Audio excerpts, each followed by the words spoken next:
The Crypto Markets Update is presented by Grayscale, the world's largest digital currency asset manager.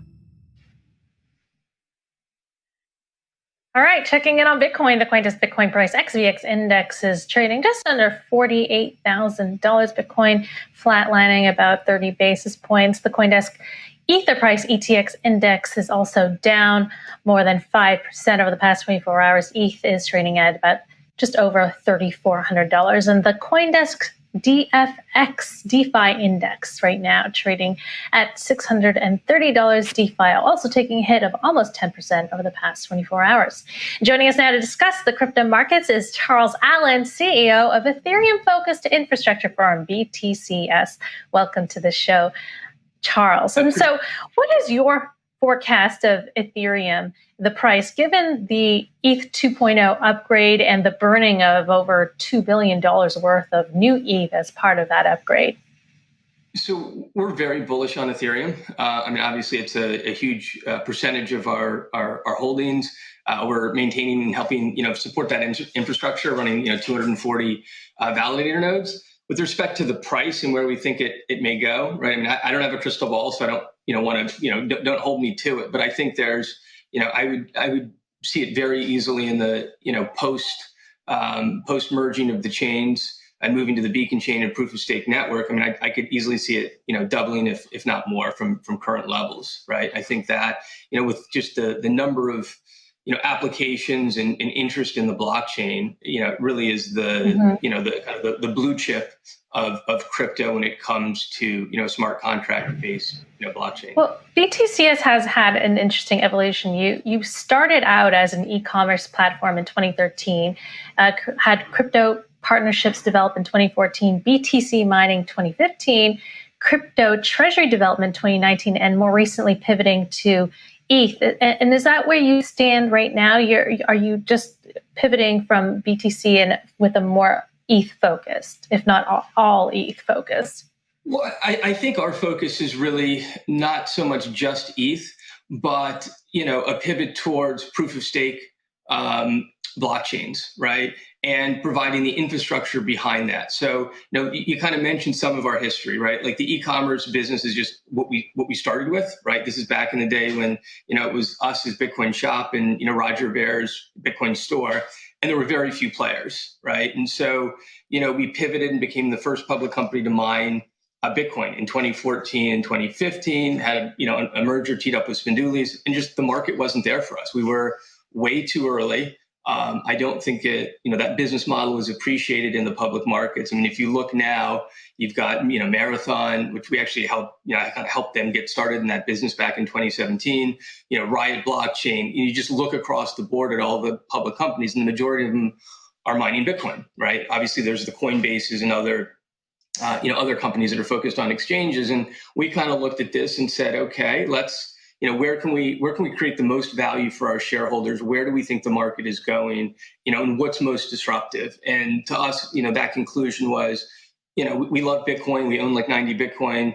We're big believers, but we also see huge opportunity in Web 3.0 and applications being built on top of these, next generation cutting edge blockchains, right? So our goal is to secure those blockchains, right? Phase one. And we're doing Ethereum, Cardano, and Tezos right now, on our kind of slated, our slate of blockchains we want to secure is, we announced Avalanche this morning.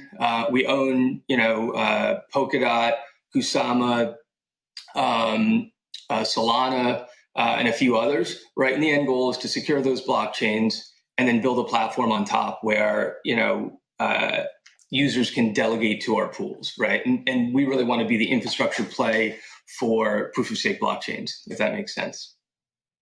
So, Charles, I want to ask about those so-called ETH killers that you just mentioned. Recently we've seen the prices go down in them. Do you think they were routed in some way, in a long-term way, by things such as what happened with Solana over the past few days? Has the market reassessed its view that these alternatives might overthrow ETH down the road, or is it just kind of a temporary blip? Where you think things are going to go in the next few months? We'll see. I mean, obviously, you mentioned Solana. That had an issue. Was it like 400,000 transactions per second? Basically, ended up with a full restart of the network. I mean, that's huge. That number of transactions being processed is huge. I don't know if Solana overtakes Ethereum in the future. I think anyone that suggests they know the answer to that question is just they've just got a belief, but no one really knows. So our view is, we really like Ethereum. We like the amount of development happening on that blockchain, but there's also really, there's a lot of other cutting edge technologies coming to market, and we shouldn't ignore those, right? So, the overall view is we see this technology as something that's here to stay. We see, the development of DeFi and NFTs being built on these various platforms as just, kind of game changing, on a world economic, stage. And there's still a lot of glitches. I mean, we're learning that 3 million ETH was stolen from DeFi platform SushiSwap recently, and there are still problems. Also, Shiba Inu is up 44% amid a Coinbase listing. Any thoughts on the utility of these altcoins? Well, I think it's, it's very early days, right? I mean, if you look at a lot of the altcoins, just price movement, right?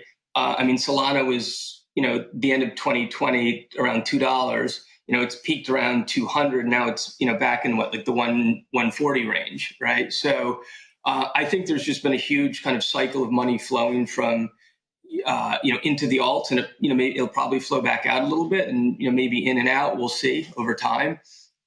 What's more interesting to me is development, right? And all these projects are so new. I mean, these things, haven't been around for 5-10 years. I mean, we're talking about stuff that's getting launched and going live in a matter of months and within a year. And obviously, bugs will be found, right? I mean, there was a hiccup with Cardano, right? There's been Solana just got paused. So I think as these products get launched and start deploying, we're going to see bugs. It's just inevitable.